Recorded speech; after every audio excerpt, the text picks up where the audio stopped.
السلام علیکم۔ سبق آموز کہانی پر خوش آمدید۔ آج کی ویڈیو میں ہم آپ کو سنائیں گے ہاسٹل کی مظلوم لڑکیوں کی کہانی۔ آج ہاسٹل میں میرا پہلا دن تھا۔ میں سارا دن روتی رہی، صرف میں ہی نہیں دوسری لڑکیاں بھی روتی رہی۔ سب کا گھر سے دور والدین کے بنا رہنے کا یہ پہلا تجربہ تھا۔ کسی کی عمر 8 سال تھی تو کوئی 9 سے 10 سال کے لیے۔ میرے کمرے میں دوسری لڑکی عائشہ تھی۔ کچھ ہی دنوں بعد مجھے اچھی طرح معلوم ہو گیا تھا وہ انتہا درجے کی لاپرواہ ہے، جو چیز جہاں سے اٹھاتی ہے وہاں نہیں رکھتی دوبارہ۔ عجیب لڑکی تھی وہ، پانی کی بوتل اٹھا کر ساری پی جاتی، خالی بوتل دوبارہ نہیں بھرتی تھی۔ ایک رات مجھے سخت پیاس لگی تھی، میں کمرے کی لائٹ جلائی اور پانی والی بوتل اٹھاتی، وہ خالی تھی۔ مجھے عائشہ پر سخت غصہ آیا، جو سارا پانی ہڑپ کر کے مزے سے سوئی تھی۔ اب مجھے پانی بھرنے کے لیے ایڈمن آفس کے سامنے لگے کولر تک جانا پڑتا تھا۔ چاروں ناچار میں اٹھ کر کمرے سے باہر نکل آئی اور بوتل میں پانی بھرنے کے لیے گئی تو میری نظر سامنے کھڑکی پر پڑی۔ ایڈمن آفس صاحب کے دروازے کے پاس لڑکی کھڑی رو رہی تھی۔ رات کے 12 بجے کا وقت تھا۔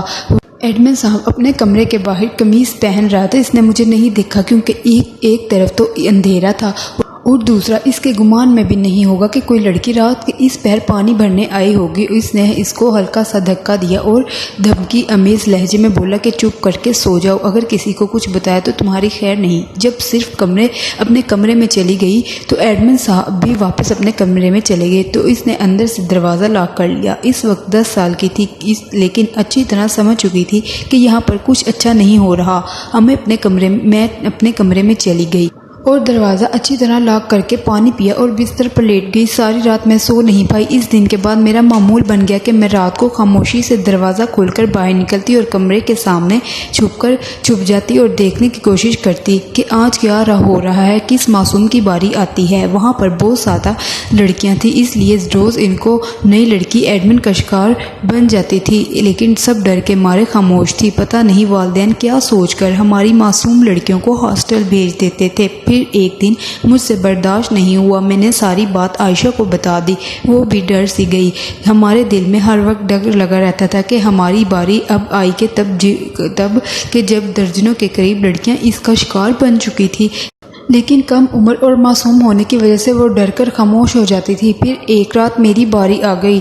میں نے سوچا بھی نہیں تھا۔ میں نے عائشہ کو کمرے میں رہنے کا کہا اور کمرے کی لائٹ بند کر کے خاموشی سے باہر نکل آئی اور پلر کے پیچھے چھپ کر ایڈمن کے کمرے کی طرف دیکھنے گئی۔ دراصل کچھ عمر کا تقاضا تھا اور میرے اندر حقیقت جاننے کی جستجو تھی۔ میں نے بار بار یہ خطرہ مول لیتی۔ عائشہ بھی کمرے میں جاگ رہی تھی۔ چاند کی مدھم سی روشنی ہر طرف پھیلی ہوئی تھی۔ میری نظریں ایڈمن کے کمرے پر جمی ہوئی تھی۔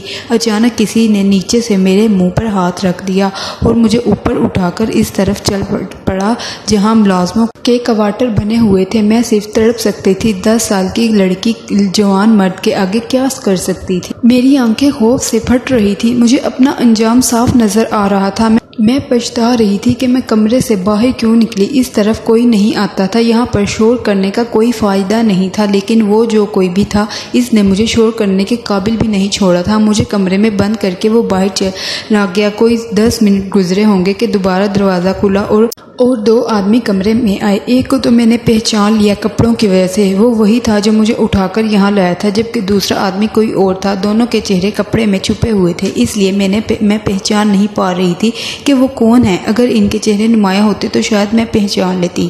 کیونکہ ہاسٹل کے جتنے بھی ملازم تھے زیادہ تر میں نے دیکھے ہوئے تھے۔ پھر وہ آدمی جو مجھے اٹھا کر لایا تھا میرے سامنے بیٹھ گیا اور مجھے کہنے لگا کہ تم کو بہت شوق ہے نا جاسوسی کرنے کا، کسی کو بتانا چاہتی ہو کہ یہاں پر کیا ہوتا ہے؟ وہ غصے سے بولا۔